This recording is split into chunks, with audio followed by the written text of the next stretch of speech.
White and gold text on a purple and gold background reads Disability Justice Transformations, Transformaciones de la Justicia para las Personas con Discapacidad, presented in partnership between the Longmore Institute on Disability and Sins Invalid. All right. I am so excited to be here with everyone today. We are going to go ahead and start, and we organized a wonderful panel to have a conversation. And, you know, all of us know the vulnerability that we face within ableism, and the ongoing climate crises make it that much more difficult for us as people with disabilities, you know, being kind of frontline impacted by climate chaos.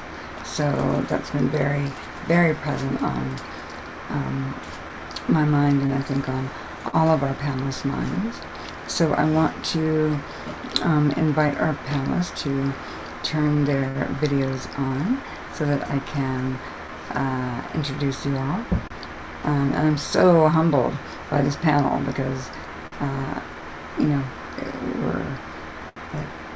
I'm really struck by everybody's both lived experience and analysis of the conditions. So I'm going to introduce folks and kind of brag on people a little bit. I'm going to start off by introducing Maria. Maria is a longtime friend and participant in the Sins Invalid performance world, as well as her world in Houston. Oh, wait a minute. Brain fart. I actually want to invite Jen to open us with the land acknowledgement, which includes Houston and all of us. So if we can roll it back and turn it over to Jen. Hello. We are coming together tonight from across Turtle Island, which is known by the colonizer as North America. We are with you from the occupied lands of the Piscataway people, known as Washington, D.C., the Ohlone territory, which is the ancestral homeland of the Confederated Villages of Lishan, which is known as the East Bay in California, and the lands of the Atakapa, Sana, and Karakawa people known as Houston. I encourage all of you to learn whose traditional lands you're on. You can do this with the phone app Native Land.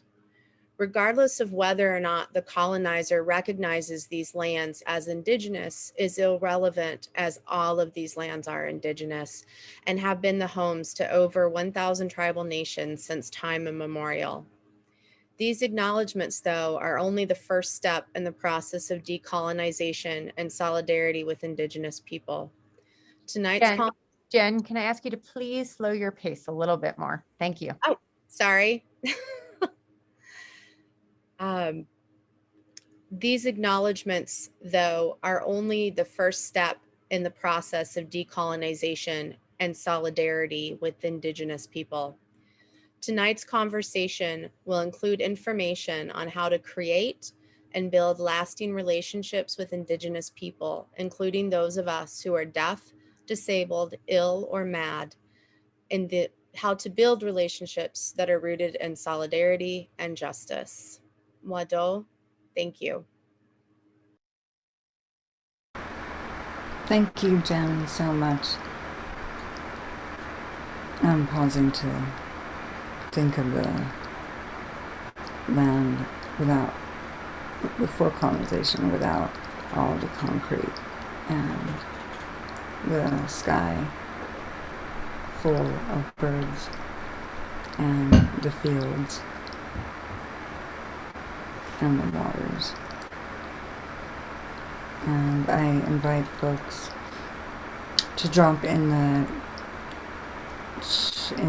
Q&A or the chat where they are calling in from. Whose lands are you on?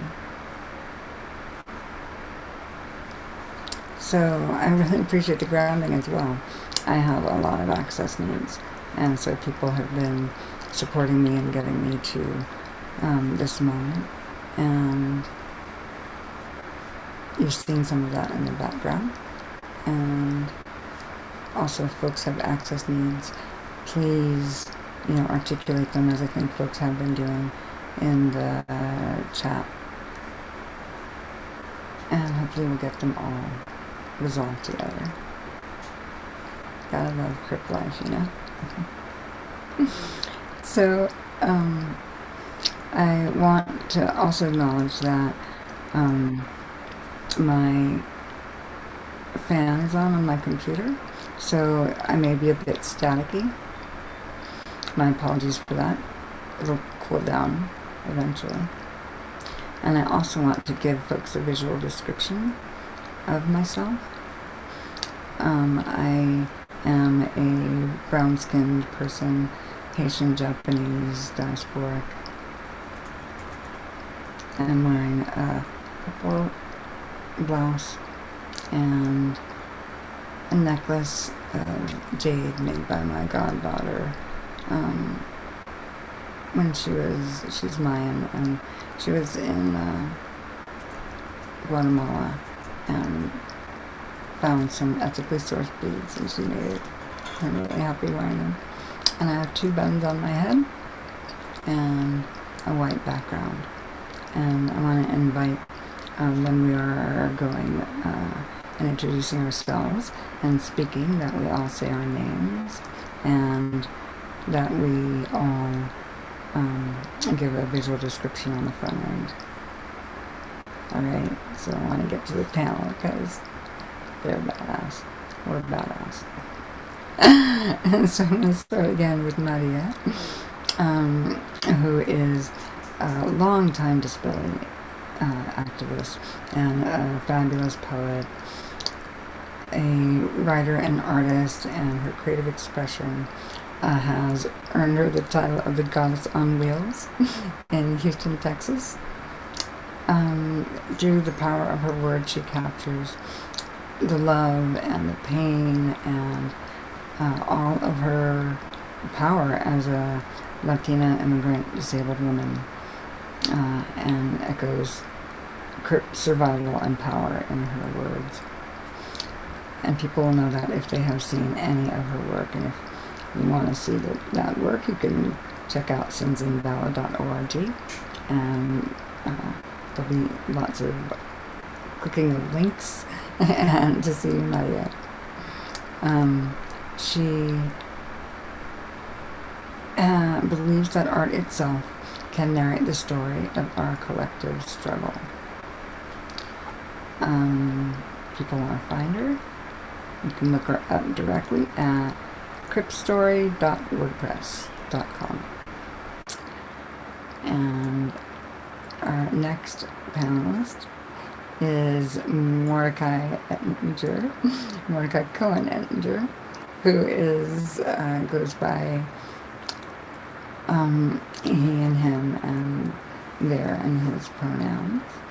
And Mordecai has been a long-time supporter of Sins Invalid, since its inception, because in part we are family, and in part because he has a long history in social justice organizing, 25 years in multiple sectors. And he's also a holistic healer and a fundraiser, a radical scholar and educator. And we are blessed at Sins Invalid to have him as our development director. And he's also, simultaneously, don't ask me how he finds the hours, is the founding director of the Health Justice Commons. And in his past, people might remember seeing him around with the TGI Justice Project, which is still flourishing today. He works currently at the California Institute of Integral Studies, on his free time. And I'll let him describe all the various ways that he incorporates kind of technology and medicine studies, and that's part of what we're going to be addressing today, right? Mordecai identifies as queer, crip, trans, non-binary survivor of radiation poisoning, and he is down for disability justice for our futures to unfold. And that's Mordecai. Can you raise your hand, Mordecai, so people know they can see your screen? Super duper. And then Jen, do you mind raising your hand? Cool. So Jen Deerinwater is from the Cherokee Nation of Oklahoma and the founding executive director of Crushing Colonialism. And if folks have not checked that out, then they are missing out. They are doing fantastic work. And Jen is one of the Ford Fellows, Ford Disability Futures Fellows. And it's really an honor to be in that group with Jen. She's a bisexual, two-spirit, multiply disabled journalist, speaker, and organizer. And she covers all of the issues which her communities face, right? Which is everything, because the way that we are impacted at the front lines, we can all guess the multiple ways that colonialism is out picturing on native land, all across the U.S. and all across this turtle island. So just to continue, Jen is a contributor to Truth Out, which is a great media organization, and her work has been featured in many publications like Bitch Magazine, The Wire, Women's Times. I could go on, but suffice it to say that she's well read, and lastly, she is working right now from occupied Piscataway. Did I pronounce that right, hopefully? Close? Maybe you can correct me when you come on, Jen. Land, known as Washington, D.C. So if folks can unmute themselves, that would be awesome. And, one thing that, I know I've talked a lot with folks and individually and collectively, and a question that I had was how people have seen the rollout of climate chaos in your area over the past few seasons. And I'm sure it's rolled out in many ways. Oh, but I'm getting a note that I need to speak louder. And that is really helpful to know. Cross disability access needs. I don't speak very loudly because of my disability, so I'm going to get closer to the computer. All right. So I'm going to ask folks again, maybe we can start with Jen, how you're seeing the rollout of climate chaos in your area over the past few seasons. Been speaking. Well, I'll talk a little bit about what I've seen in my time living in what's known as Washington, D.C., as well as some of what's happening in my home and my ancestral lands. So in D.C., we've had much hotter and much longer summers. In 2017, I believe it was, there was the large climate march happened here in DC, and there were climate marches across the world. And that day in DC tied as the hottest day on recorded record, like in recorded history in DC. It was horribly hot. I almost got heat stroke out there. So that's one thing that I am seeing just in 5 years of living in DC, is that the summers are just getting more and more brutal. We have moderate and poor air quality days here in the district. And I'm looking at this as well in terms of not just where we are now, but the future, where we're heading. The gas industry is trying to frack the Marcellus and Utica shales, which they go across parts of central Appalachian to New York. And a lot of that infrastructure, if it's built, will impact what's known as the DMV, which is DC, Maryland, and Virginia. You know, the US military knows this. In Navy Yard, which is where I live, they've been doing work to try to build up the area where the Navy is because of the imminent threat of rising waters, which, you know, I find rather ironic, given that the military industrial complex is so heavily responsible for the climate crisis in this country. You know, the US Army has even reported that in the next 20 years, the military could collapse, and that the Pentagon should be prepared for the possibility that domestic power and water and food systems could collapse because of the climate crisis. You know, and then back home, I was raised in Oklahoma and Texas, which I think for anyone who's familiar with climate crisis issues knows that Oklahoma and Texas is, you know, it's kind of oil and gas land.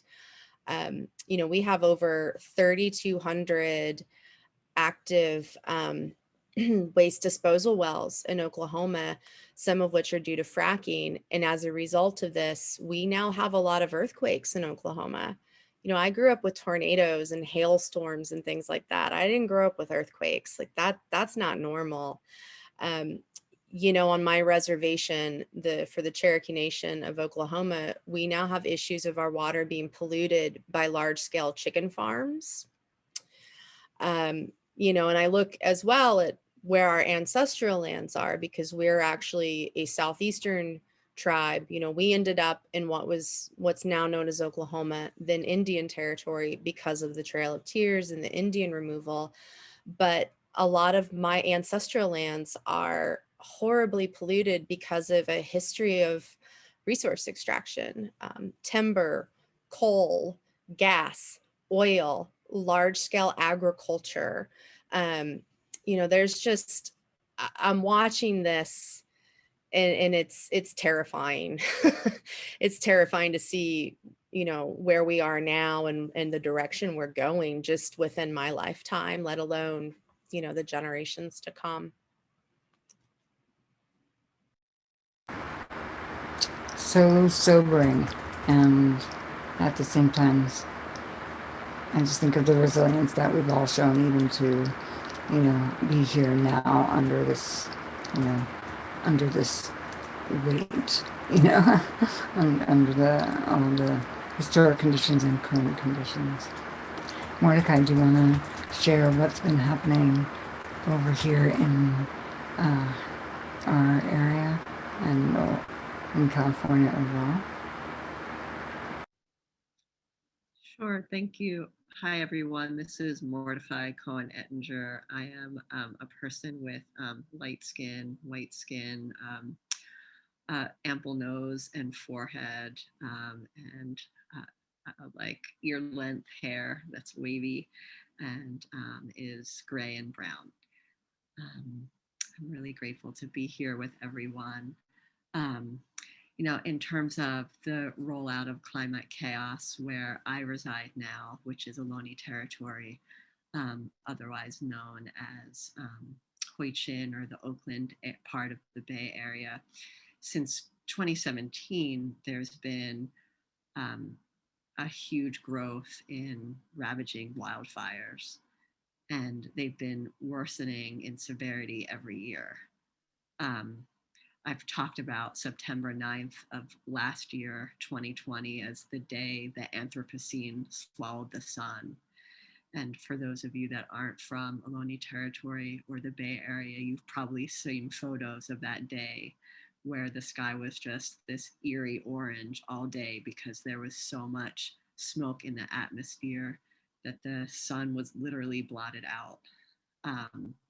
And a similar thing happened in the Denver area, I think a few weeks after that. So it's just been, it was a devastating wildfire season last year.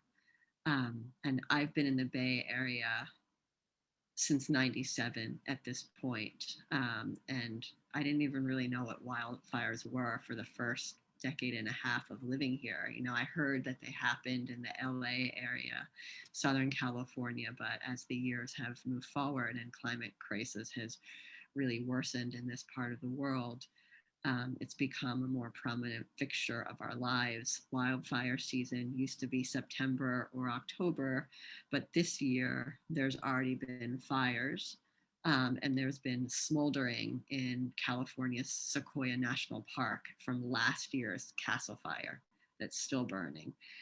And why?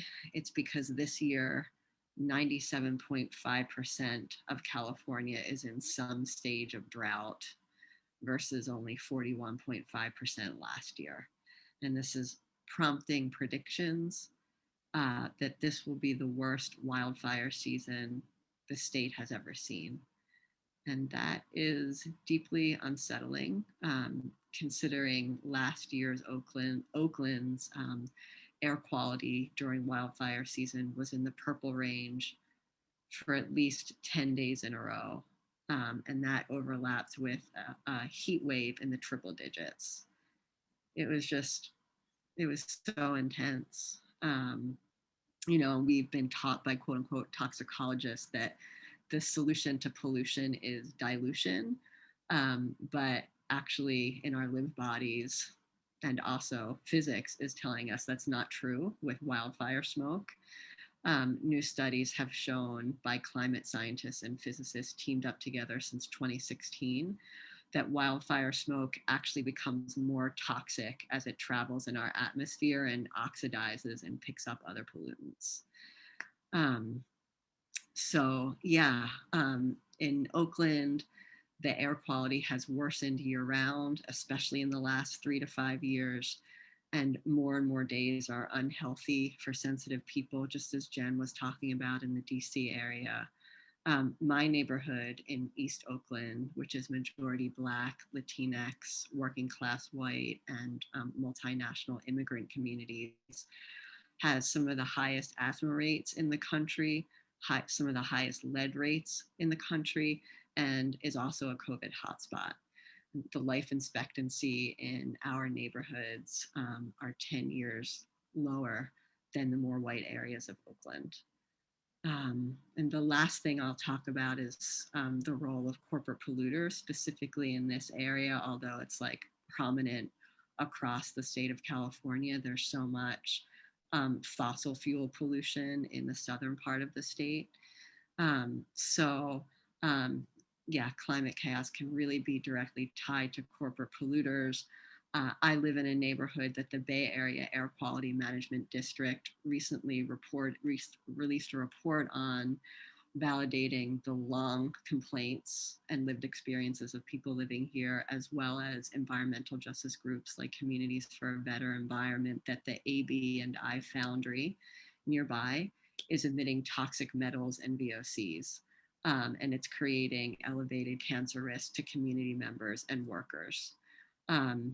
Not surprisingly, the Bay Area Air Quality Management District is not on the side of the people. At a community meeting on May 8th, when a community member asked how she could protect herself from this air pollution that's incredibly harmful, the staff position of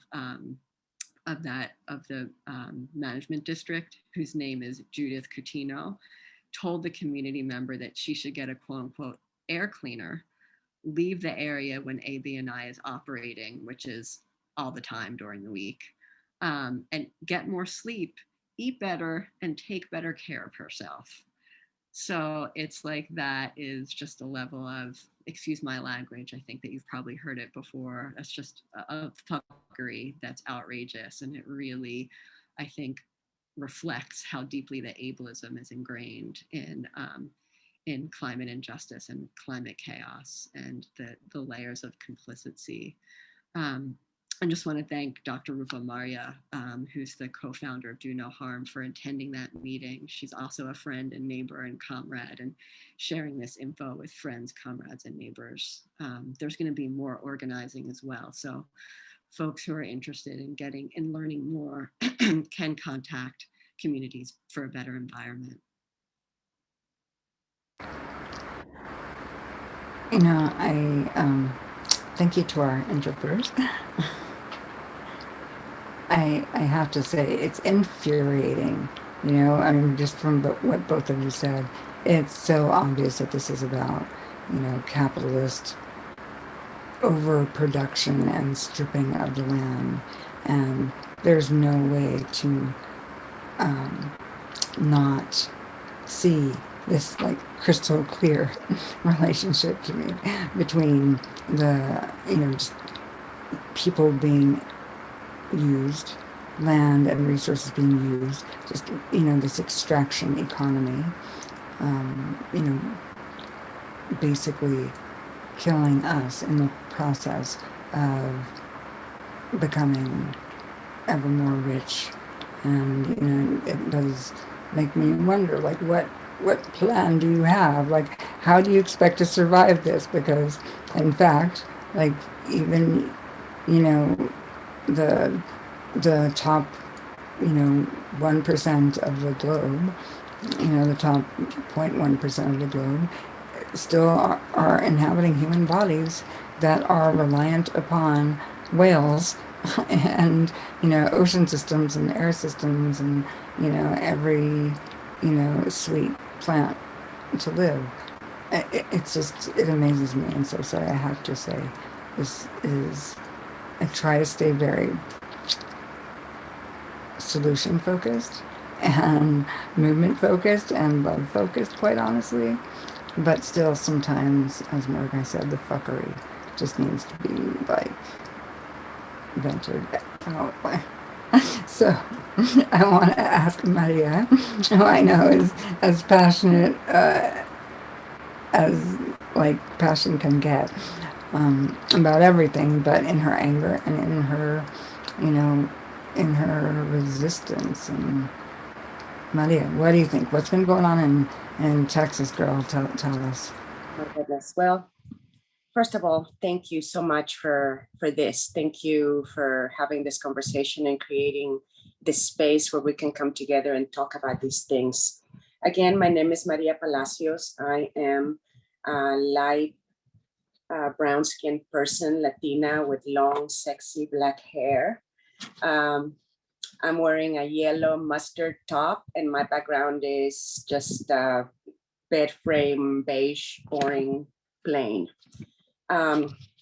So I live in Houston. I have been in Houston since 1981, which is like a long time.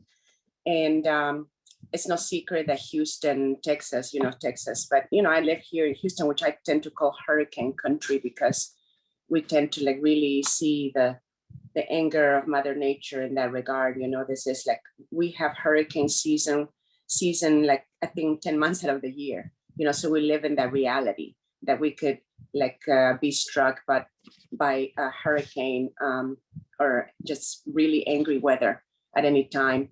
In the last 40 years, I've seen, and we have lived through many hurricanes, and I dare say that the last 10 years have perhaps been the most destructive, the most angry, the most just unforgiving weather that Houston has seen, along with other parts of the country. Houston tends to flood horribly, and now it seems like the rains have become more ferocious. You know, along with the rains, of course, you know, we get like the climate change, the humidity, everything else that happens. You know, Houston is so hot. We get this oppressive heat all the time anyway. You know, it feels like there's only two seasons here in Texas, in Houston. There's summer and getting ready for summer. You know, that's the joke that we like saying. It's only summer and getting ready for summer. So you can imagine our surprise.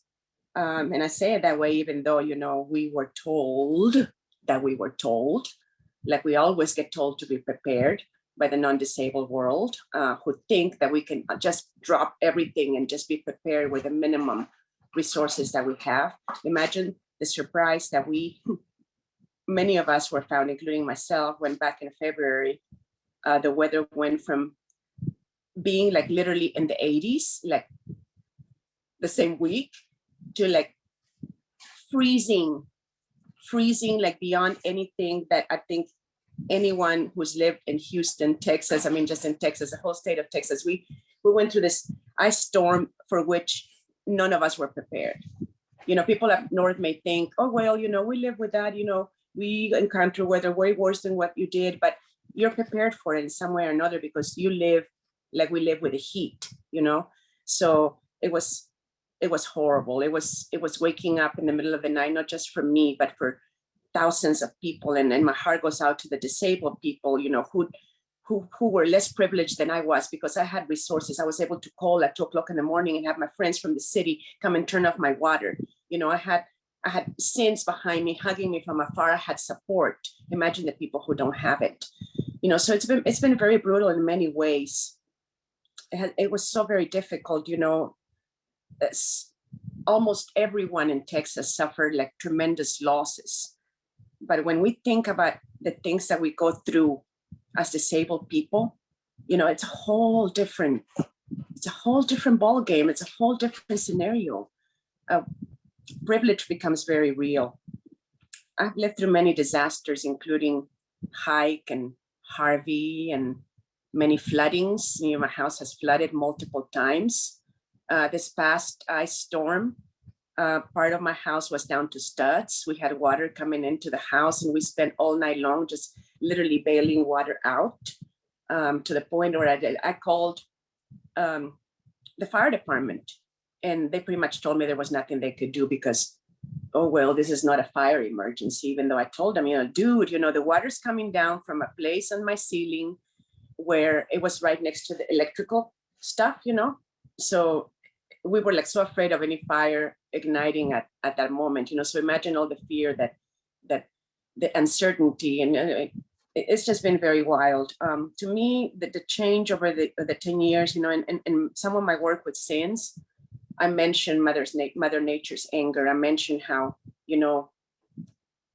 the earth is so freaking tired of being raped by so much human greed, raped by the choices that we make, the things that we're doing to our planet is contributing. And you know what? I just want to say this real quick because a moment of reflection for me personally was when COVID first started and everything shut down, the world shut down. We know what happened. Nature came back because our human choices brought us indoors, our human choices and in the circumstances forced us to change our ways, forced us to take the cars off the streets, forced us to change the way that we survive. So this way of survival has, I think, taught us, and without moving into any other area, but I think that one of the things that we have learned is that we can save the earth, that our choices do matter. And the wisdom of disabled people is something that we have to hold on to, our survival. I'm just one example. I'm just one story of survival. All of us, but especially people of color, especially disabled people of color, those of us who are way more marginalized than the rest of the world, including within the disabled world. I live in an impoverished neighborhood in Houston. I've seen the destruction of my community. I've seen how the white privileged people come from other neighborhoods in Houston as if they're doing us a favor. And that's not the way it should be. So yes, a lot has happened with climate change, and it affects disabled people the most. It leaves the most vulnerable people to die in nursing homes. It leaves disabled people to be like left out with our mobility aids. It's something that the level of advocacy that we are doing right now through this conversation is what's needed to create change that can save our lives, because the world is not going to stop. Ableism is going to continue putting us in danger. Along with climate change, ableism will make sure that we drown, that we burn, that we die, that we're forgotten. So that's why we're here. Thanks for that reality check. And,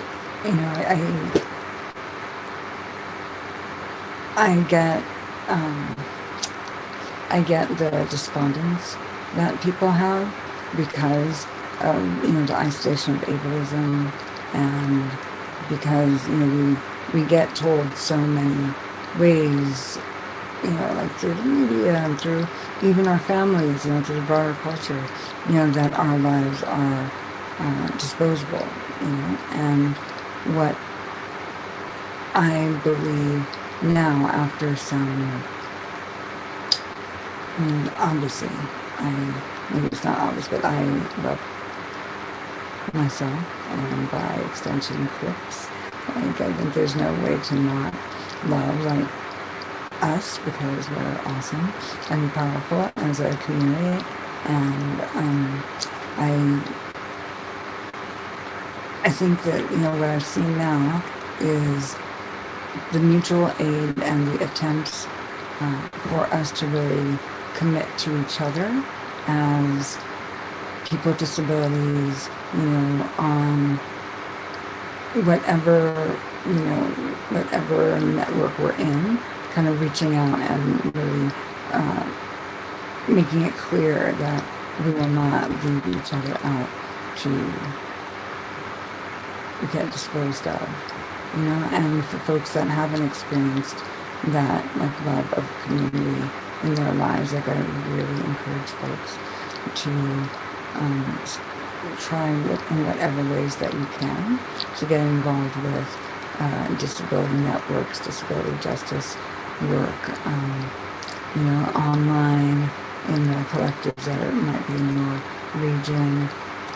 There are, I have seen more and more disability justice groups over the last 15 years, and it's largely, it's like networks from different counties. And, you know, I think that we have to first become visible to each other, and then visibilize ourselves as communities that are contributing to the potential solutions, right, for how we survive. And if we, as Jen was saying, if we aren't going to survive as a species, then at least we can go in love. You know, we don't have to go fighting each other like on capitalism's coattails. But I'm not ready to say that we're you know, we're at the end of the line. My hope and belief and love for our potential is still here. And I want to just jump to a kind of a natural extension to me is the ways in which, as people with disabilities, we can see, like, the gendered and racialized impacts of climate injustice, right? Because it's not just along disability lines. We know that people that are marginalized based on indigeneity, based on, you know, citizenship, or immigration status, or on, you know, whatever other, you know, fault lines that have occurred politically because of, you know, the greed that capitalism has wrought, and because of white supremacy, because of settler colonialism. You know, it comes down differently depending upon what communities we're in. So I'm wondering if Jen or Mordecai, and we'll wait for Maria to come back to give her thoughts on it. But, you know, as climate injustice has become more recognized as having gendered and racialized impacts, like, if you want to discuss how that relates to disability, and maybe one of you can raise your hand or wink or blow a kiss to indicate you want to go. Great. And I'm going to switch out my audio to see if it helps the background noise while you're talking, Jen. This is Jen speaking. I apologize. I forgot to do a visual description earlier. So I am a white-coated, femme-presenting two-spirit woman. I have shoulder-length brown hair that's a little curly that I'm wearing down. I have on a black shirt, black glasses, and, you know, sort of pink, multicolored pink beaded necklace and hoop earrings on. I'm sitting in a dark brown office chair and behind me, you can see a little bit of my kitchen and like my little office nook.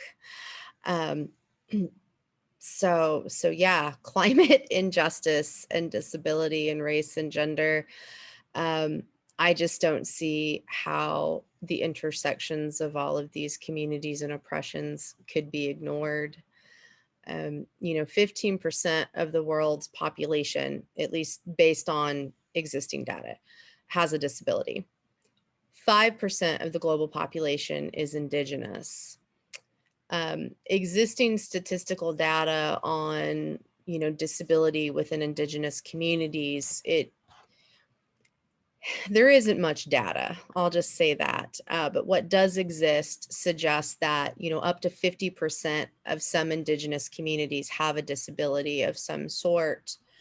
And this isn't necessarily due to genetics, but rather because of a legacy of systematic oppression and genocide that has never ended. And that very much ties to the climate crisis that we're suffering. So the world's largest uranium deposits sit on indigenous land in so-called Australia. We also have a lot of uranium mining on indigenous lands here in the so-called US. Been in Australia in the 41 years that the Ranger mine, which is on traditional Mirarr lands, was in operation. It had over 200 spills, leaks, and breaches. Almost 1/3 of indigenous people in so-called Australia have had some form of long-term respiratory disease between 2012 to 2013. The cancer death rates were also higher for them. There was a 16% increase in the cancer death rate between 98 to 2012, but the death rate for non-indigenous people decreased by 10%. Scientists see a correlation between environmental destruction and pandemics. We can look at COVID-19, like who are some of the communities that have been hardest hit in the so-called US as well as globally. It's indigenous people, Black people, brown people, our houseless people, disabled people, low-income people. It's basically the people that society is throwing away are the ones being the most impacted. And honestly, from all of the research I'm doing, not only is COVID-19 quite possibly never going to go away now, but this is just the beginning of a long line of pandemics that I believe we have to come. We know indigenous people in so-called US and Brazil have been the hardest hit by COVID-19 out of a lot of communities. And, something else I want to point out in terms of like gendered violence and stuff, the rates of domestic violence, of child abuse, of sexual assault, those went up as people had to quarantine. Communities of people who maybe they found safety or refuge somewhere in school or in community spaces lost that because of the pandemic. I also want to speak to the issues of man camps that we have on some of our indigenous lands. So for those that don't know what a man camp is, it's a makeshift housing that's set up for the overwhelmingly non-indigenous cis men who come to build extractive projects. And the rates of our murdered and missing indigenous women, children, and two-spirits are significantly higher near man camps. In the so-called US, on some reservations, indigenous women go missing at 10 times the national average. In so-called Canada, the situation was so dire that they did a national inquiry and ruled that the issues of missing and murdered people were, it's an issue of genocide. And I want to finish with one more point, and then I'll pass along to Mordecai or whomever wants to speak. But, we already have a crisis of trauma-related mental illness. And I say illness in quotes on that because I don't think of trauma-related mental illness as an illness. I think of it as a perfectly rational response to horrible things that should never happen. But, you know, we have a really huge crisis of suicide amongst our Indigenous youth. And we're a very youth heavy population because we die so young. You know, and right now, with the full support of Biden and many in the Democratic Party, Enbridge's Line 3 is moving climate catastrophic tar sands oil from Edmonton, Alberta, down to Superior, Wisconsin, where the headwaters of the Mississippi River meets Lake Superior. And in Minnesota alone, Line 3 will pass by or near 3 different reservations, you know, and the government knows the destruction that these pipelines bring. Well, one of the Minnesota state permits required that Enbridge create a public safety fund to cover certain costs related to anti-human trafficking efforts near the man camps at construction sites. The government knows, these corporations know. It's not a lack of knowledge. It's that they just don't give a fuck about us. And yes, that includes the liberals. And yes, that includes the Democrats. This is what colonialism is. And people like me, people like all of us on this talk tonight, are the ones who suffer the most from this. We are the throwaways of society. And the climate crisis is impacting us the heaviest, especially our people who are already, you know, deaf, disabled, or ill. Speak that shit. And I want to just echo on that. People will often see, for example, disability as what makes a person vulnerable or targeted. And it's like, no, ableism is doing that. Ableism is what makes us vulnerable. And so similarly, you know, with any marginalized community, it's not by virtue of the community, it is by virtue of the oppression that we experience in that community that make us targets. And so the layer upon the more marginalized, the more layers of marginalization any one of us are living, that is what's making us more exposed basically to violence and ultimately death. And it is it really is just the most horrific thought that any of us could be, and I'm speaking specifically of Indigenous women, that, you know, within all of the compounding circles of violence, that the exposure then on top of it to climate crisis and the many ways that, you know, as individuals we can be, you know, undermined of the few safety nets that we have is infuriating. And I don't know if folks can, if that doesn't motivate us to organize and reach out for each other, I don't know what will. You know, and I do want to acknowledge that my audio is being locked right now. I don't quite know what to do because I've changed into earbuds. So we're trying. Tech is trying. All right, I would love to hear Mordecai. You know what your thoughts are about the gendered and racialized impacts of climate injuries and injustice, especially as someone that is, you know, non-binary. Yeah. Absolutely. Thank you so much, Patty. This is Mordecai, everyone. Jen, thank you so much for those powerful reflections and really feeling them deeply. I think echoing Jen, the impacts of climate injustice are inherently disabling. It's just like here in Turtle Island and across the planet, indigenous peoples and communities of color are and will continue to be the hardest hit, you know, the frontline communities. And, from Hoi Chin, otherwise known as East Oakland, to Gaza, Palestine, we really see that this is true.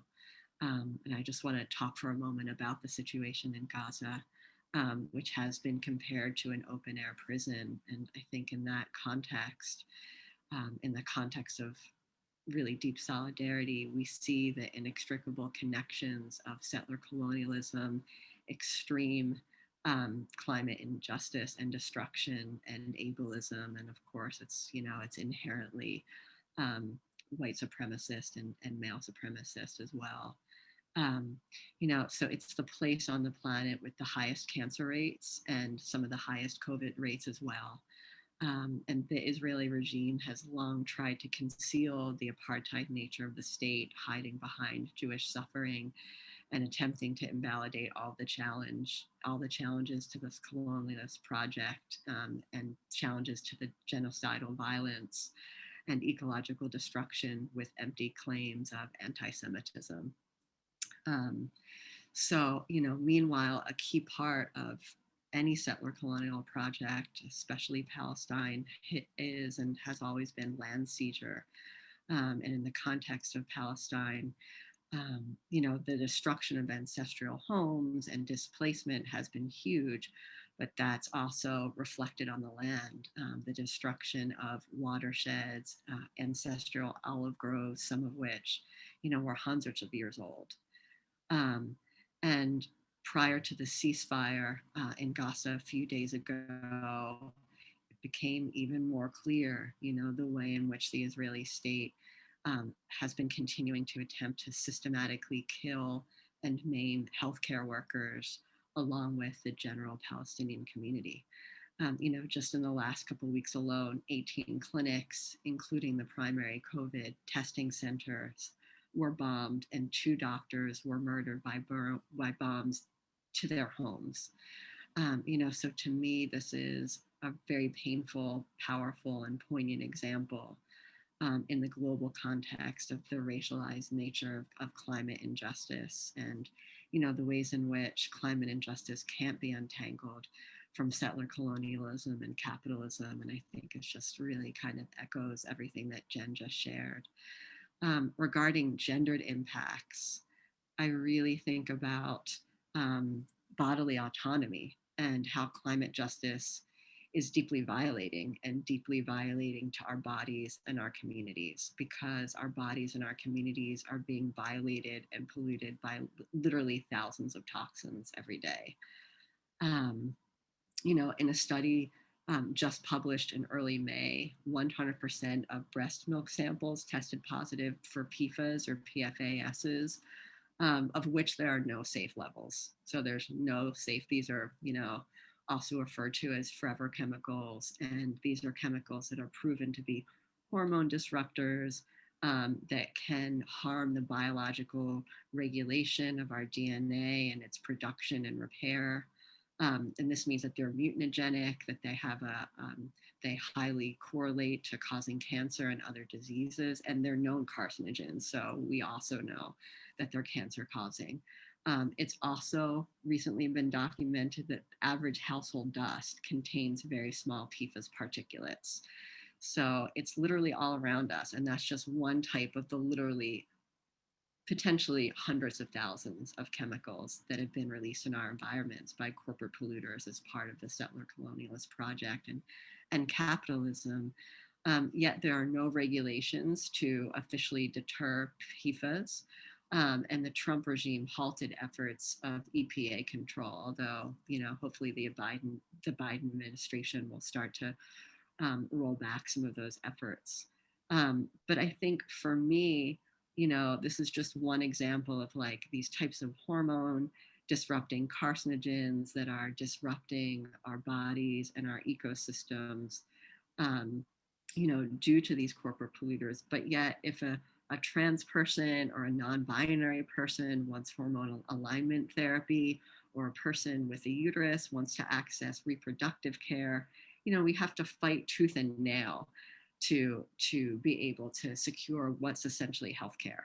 So our bodies are being poisoned, but yet in terms of like accessing our healthcare needs, being able to kind of just be able to have an undisrupted lived experience of bodily autonomy is completely withheld, by the medical industrial complex, which is very complicit with a lot of corporate polluters, because many big agrochemical corporations are connected to big pharma. So you see this intersection of climate injustice, where there's this poisoning and violations of our bodies and communities, but then there's this simultaneous undermining of bodily autonomy and freedom and liberation for us to be able to care for ourselves and our communities, especially for people who are trans, non-binary, intersex, or women or people with uteruses.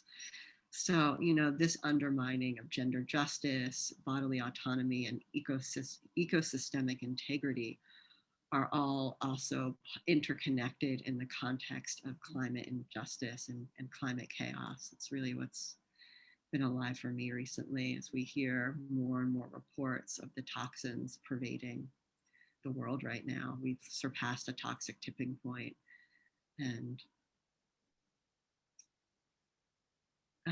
it's not hopeless, but it's time to start organizing against these big agro corporations in the same way that we're beginning to leverage some big wins against the fossil fuel industry.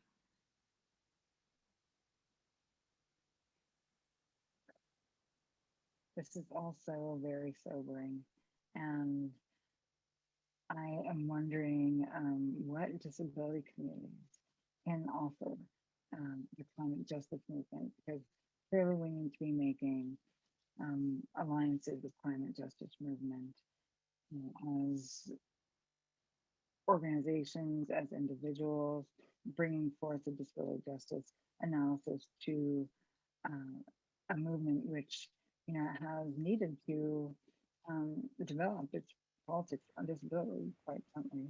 We used to be like the poster child for like, don't let this happen to your child, from the from toxins. I mean, literally saying things like this. And so I'm wondering, Maria, what you think about lessons that Black, Indigenous, people of color communities, just disability communities can offer the climate justice movement. Yeah, so it's really heartbreaking, when we begin to think of how people with disabilities are at the bottom of the barrel when it comes to being considered for being saved.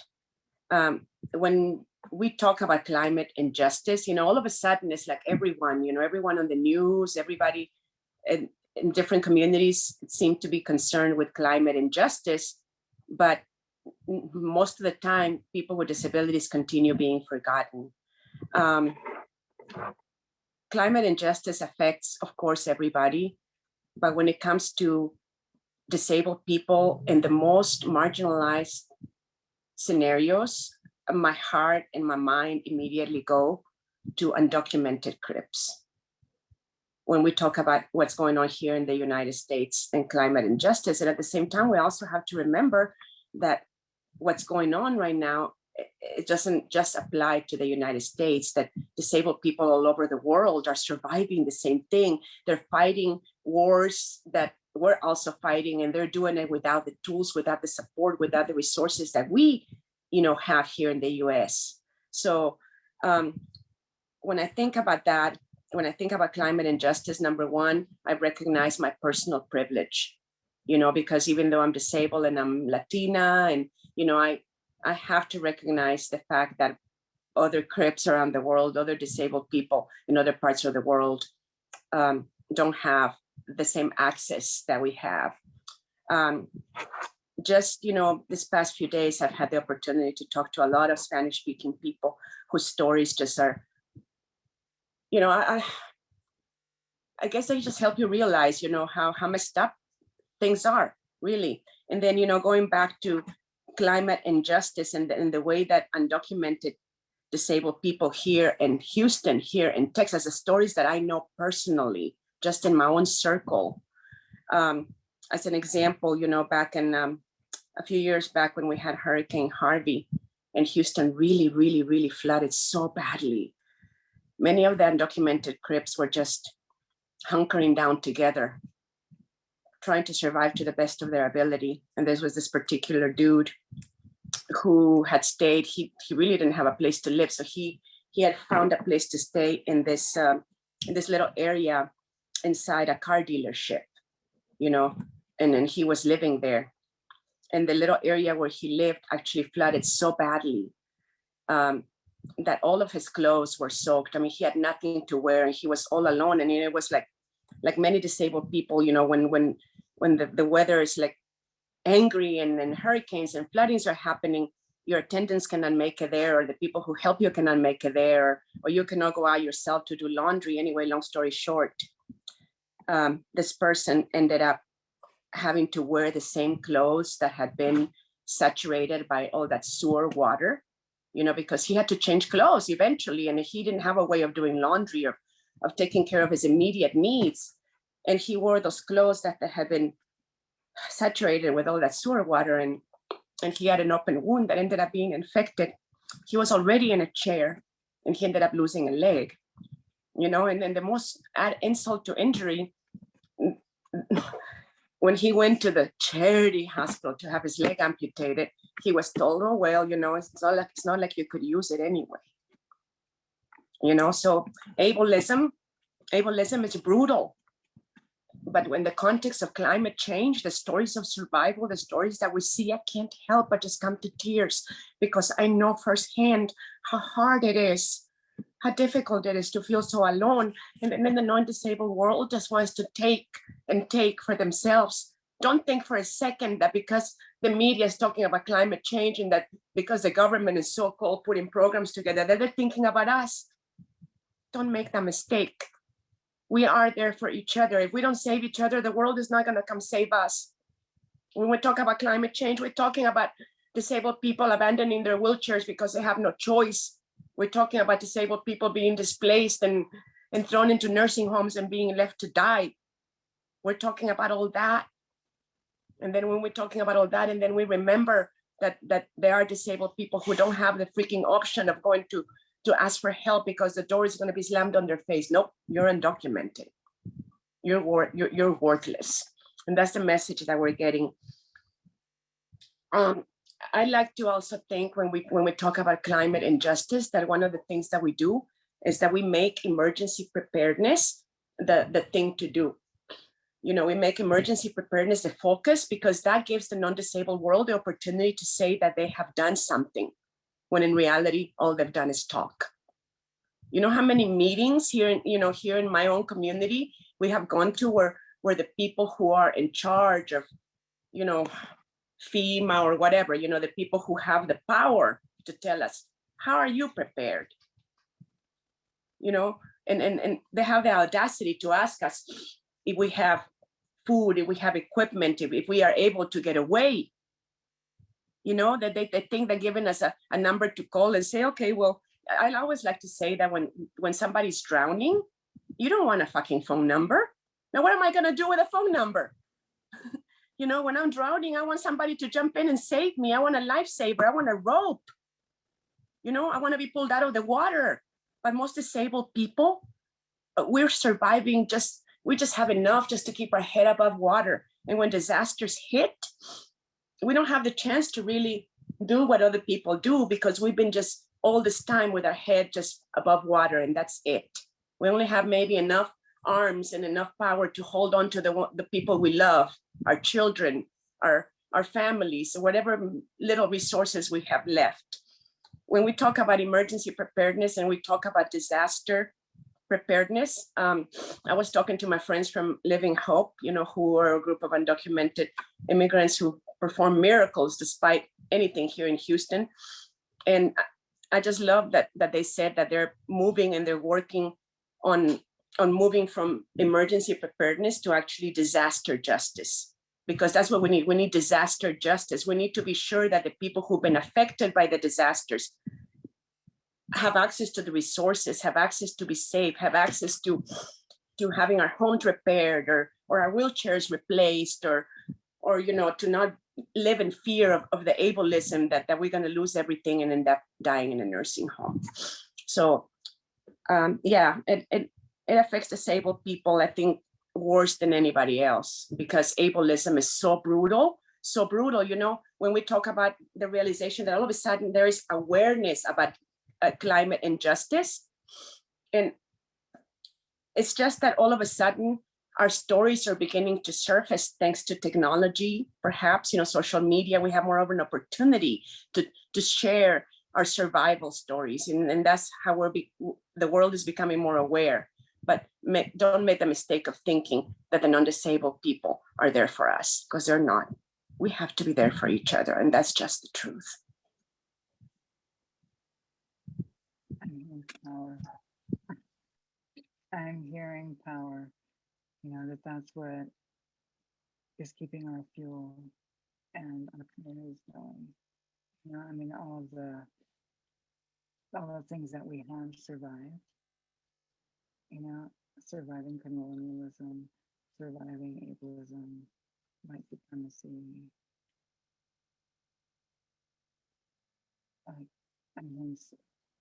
The thread through all of this is, and we are still here. Each of the panelists and our communities are here. And and I'm just really blown over by how we are still here fighting, as communities, and so grateful. And yes, it takes its toll. And, here is our power. And I want to questions that have come in. Really amazing audience questions, and several of them have the theme of what strategies we use and what what practices we can use to essentially influence climate justice movements, because they have not been welcoming to us, right? As people with disabilities. So we'd love for someone to indicate if you're interested in responding to how we influence, how we dismantle ableism in environmental climate justice movements. And I'm wondering, Mordecai, if you want to tackle this one. Thanks so much, Patty. Maria, thank you so much. That was really moving and powerful. This is Mordecai speaking. I think I can speak a little bit about some of the strategies that Sins Invalid has been using right now to really work towards centering disability justice in the climate justice movement. So we're partnering with a number of different climate justice organizations too, including engaging in study groups and things of that nature as a strategy to deepen people's analysis and understanding of disability justice, and also supporting people to challenge their own ableism and perhaps internalized ableism, and change the way we think about justice holistically so that can shape climate justice demands. So I think, concretely, also a lot of the work that we're doing right now is around showing the intersections of disability justice and climate justice. And this panel is an example of that. And I think all four of us have spoken about the intersections that, really cannot be ignored. So I think as we continue to bring these lessons to broader communities, and also communities who are communities of action, climate justice, and groups that are working to transform environmental racism, hopefully what we're going to see, fingers crossed, is we're going to see more of our participation in those types of organizations and formations. So the types of environmental justice and climate justice demands that are out there are influenced by disability justice. And that means that, yeah, everything from people with a wide range of disabilities are centered in disaster planning and action, but that we really begin to understand how ableism is at the root cause of climate injustice. And therefore we begin to tackle ableism systematically, and all of our movements are beginning to address that. And I think the last thing I'll say, because I know others will want to respond to this as well, the last thing I'll say is that we want to be able to influence the demands of bigger plans or platforms like the Green New Deal, so they begin to take into account and center disability justice as well. I saw a question in the Q&A queue, I think it was maybe from Suleiman Khan, saying, you know, how can disability justice be centered more in sustainability planning? And I think, you know, that's kind of exactly the types of questions that we need to be asking right now. And we have to think about what our demands are as disability justice communities, and then, you know, work more concertedly to bring those demands to organizations that we can partner with, so we can move forward kind of community-based mutual aid networks, but also maybe it's like different policy efforts or things of that nature. There's a lot of different, and creating alternative systems of care. And I think maybe all three strategies are important. Thanks. Great questions. Crucial. Yeah.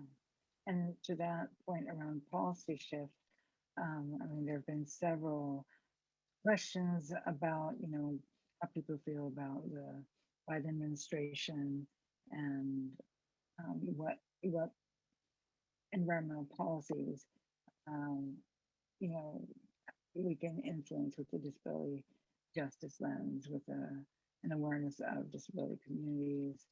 And I'm wondering, Jen, if that's something that you need to speak about as your own on that plan. So this is Jen speaking. For those who maybe can't see me, I was kind of laughing. I was muted, but I'm laughing at the thought of trying to work with someone like Biden to make the world a better place. I mean, frankly, trying to think of keeping America as a system in place is laughable to me. I mean, I founded an organization called Crushing Colonialism. I think that speaks a lot to where I stand on these issues. You know, I'll also say that before I came to work as a journalist, I worked in politics for years. I worked in the Democratic Party. I worked on campaigns. I was planning to run for office myself. I left that world behind for many reasons, and it's because the system is working exactly as it is intended to work. It is intended to oppress all of us here. I eventually felt like that was not a system that I was ever going to be able to make effective change through. I struggle sometimes with the feelings of how do we survive under colonialism and capitalism and all of these systems as they're here now. And is there a point in trying to influence them versus just saying to hell with it and burning the whole system to the ground? I'm not going to pretend to have all the answers. I'm only one person. And I would say be wary of anyone that thinks they have all the answers. But I don't think looking to anyone in government, US government from top down is the answer. And that includes the Democratic Party. I don't put faith in the Green Party, Democratic Socialists, none of them, because ultimately it's still about a system of oppression. And I don't see that getting any of us free. And, you know, I think too, something that I feel, you know, being a member of several communities that suffer from hyper erasure, is that I often feel like I'm just standing over here screaming into the void, being like, You know, we still exist. Indigenous people exist, disabled people exist, you know, queer people. Yes, that includes bisexuals. Like, I feel like I spend a lot of my time just trying to get people to recognize the existence of my humanity, let alone to fight for that humanity. And I'm sure there are a lot of other folks out there suffering from various forms of oppression that feel that. And, you know, on this issue of climate justice, I feel it a lot within disability and Indigenous communities. You know, I know that the existence of ableism within a lot of Indigenous spaces is a result of colonialism and assimilation. It is a result of resource scarcity as well. But, you know, I don't get to spend time with Native community the way I would like, because often I can't even get in the damn door. You know, people like me are often forgotten in a lot of Native spaces, including environmental frontline, like Indigenous spaces. And that is heartbreaking and infuriating. But then on the flip side of that, in a lot of disability spaces, I don't even see land acknowledgements happening, let alone any real work towards, you know, standing with Indigenous people. And that's infuriating because, you know, as an Indigenous person, like, we are sort of the caretakers of this world. You know, 80% of the world's biodiversity is on recognized Indigenous lands. You know, we know how to survive on our lands. We know how to thrive on those lands. So people need to listen to that. But just as people need to listen to Indigenous folks, you need to listen to disabled folks, because we've had to learn how to live in a world created by and for the abled. We are smart. We are crafty. I am constantly amazed at the creativity of deaf and disabled and ill and mad people. And that includes in organizing spaces, including radical spaces. You know, I look at like lockdowns or blockade actions, and I've seen so many cool things, like ways to include people with different disabilities in these sorts of actions. You know, like, our lives are on the line, just like Indigenous lives are on the line. Our lives are on the line here. We're dying out here, literally, you know, and I'm just constantly amazed at the bravery and the ingenuity of our communities. But it's also really heartbreaking and very frustrating to not see our communities working together and to not see the larger climate movement working with us. You know, there's so much racism and colonialism and ableism in environmental spaces. And there's and this is also purposeful, but there is this idea that in order to be good to the environment, it's a very individualized action. It's, we'll just stop using straws, we'll just recycle. And it's like, no, that alone is not going to do it. You know, it's looking at things like tearing down the military industrial complex. It's looking at things like Israel, like Mordecai had said, you know, we are never going to get justice if we don't tear these systems down. And I know I've kind of meandered, and I'm sure this was not the answer some folks were looking for, but the Bidens and the Harrises and the Democrats and Republicans and the liberals, all those fuckers, they're not there for any of us. And we are never getting free with those motherfuckers. And sorry if my language offended someone, but sometimes you just have to say fuck.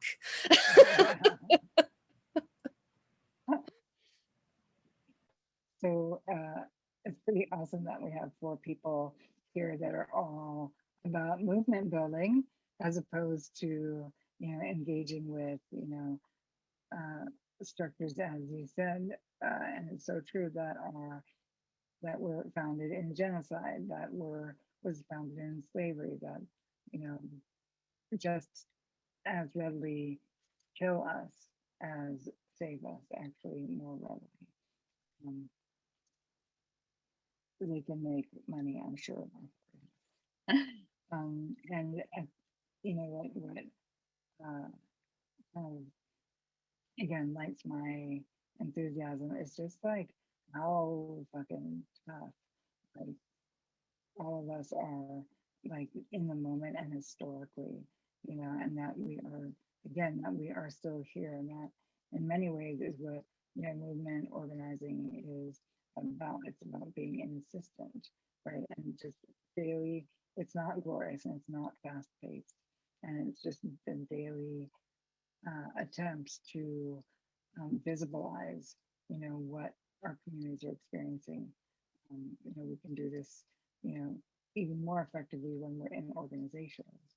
Right? So how do we make these changes? I mean, certainly individuals should, you know, uh, work to visibilize the stories and lives of disabled people,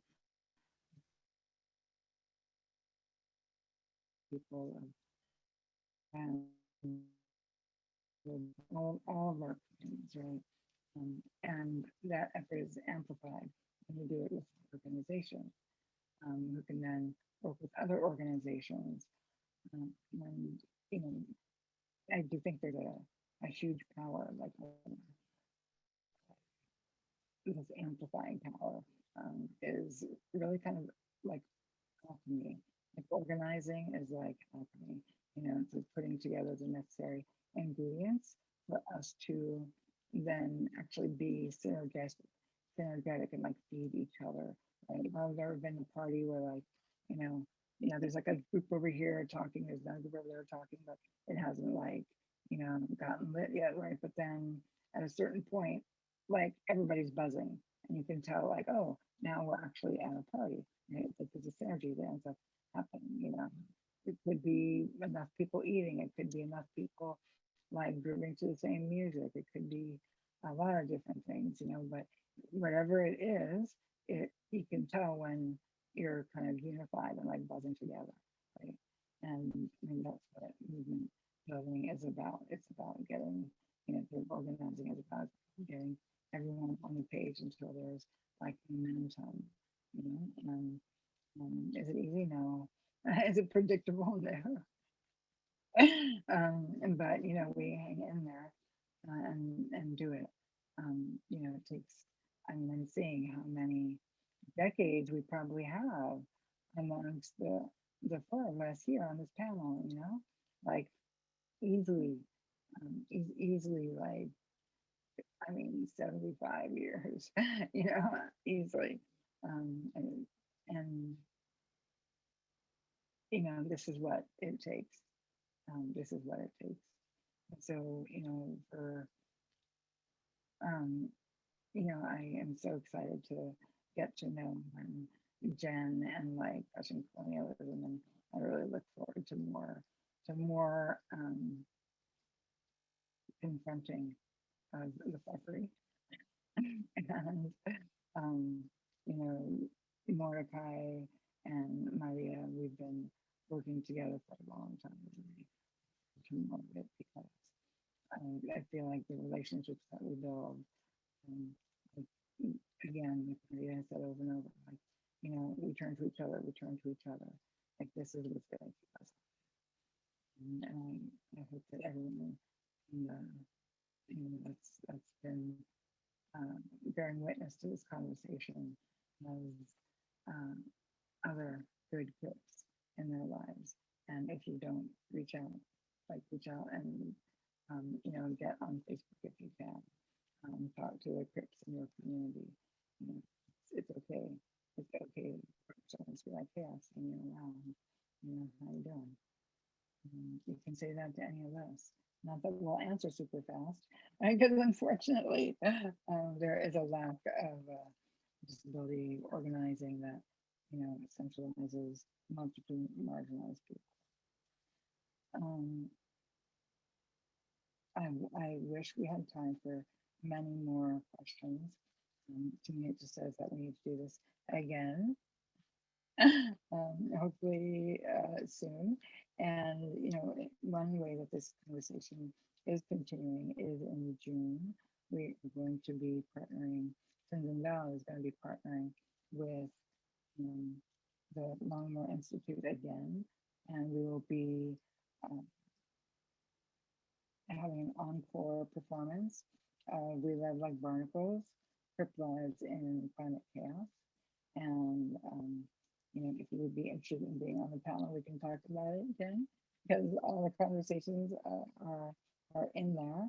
And Maria, I'm sure you're going to be on the panel as one of the powerful storytellers. And you know, we will just keep it open and moving. And I am excited to invite people also to join like Sins Invalid's effort to influence disability justice spaces to center climate chaos. We're doing that at the Ford convening in a little while. You know, Sins has been around since 2006, and that's a miracle in of itself. And you know, all the ways that you know, kind of white supremacist administrations and they have been from the beginning. But you know, we have been in resistant politics and building community with each other since we started, because again, we're committed to each other's lives. And so if you want to support this kind of work, we are having a sustainer campaign right now, and ongoing, because we can all use the work, all the support. So if you are able to support Sins Invalid, hopefully someone can drop a link in the chat to how you can do that. And if you can support crushing colonialism, do that. You know, it's critical that we stay fighting for all of us. And with that, I just want to send love to each of y'all for being brilliant and wonderful. And I'm so grateful for, you know, our kind of collectivizing our hope and our passion to fight. Thank you. Love you, Patty. I love you. Yeah. Hey, Jen, we've got to talk more. What was that? We've got to talk more. Yes. And good technology. And thank you to all the participants that have been patient with all the tech things that have happened with my speaker. And, you know, that's how we do it. Like, we'll figure it out until we get there. Have a good evening, everyone. Thank you to our interpreters. Thank you, everybody. And remember, self-love automatically fights ableism. Thank you, everyone. Thank you so much, Maria, Jen. Great to see you. Thank you, interpreters. Monica, I love you. And to our cart describers, thank you. Yeah, our whole Access team, you've been amazing. And to Emily, thank you. And oh my God, Emily. Thank you so much. Emily, you are the bestest. Thank you. Thank you. Thank you. You guys are all awesome. I love all of you. Yeah, this was really wonderful. Wado, thank you. Yeah, thank you. And Jen, so nice to meet you. I don't think that we've met like officially or like in person or whatever, but yeah, I don't think we have, but we're gonna stay in touch, I hope. Yes. All right, y'all. Good night.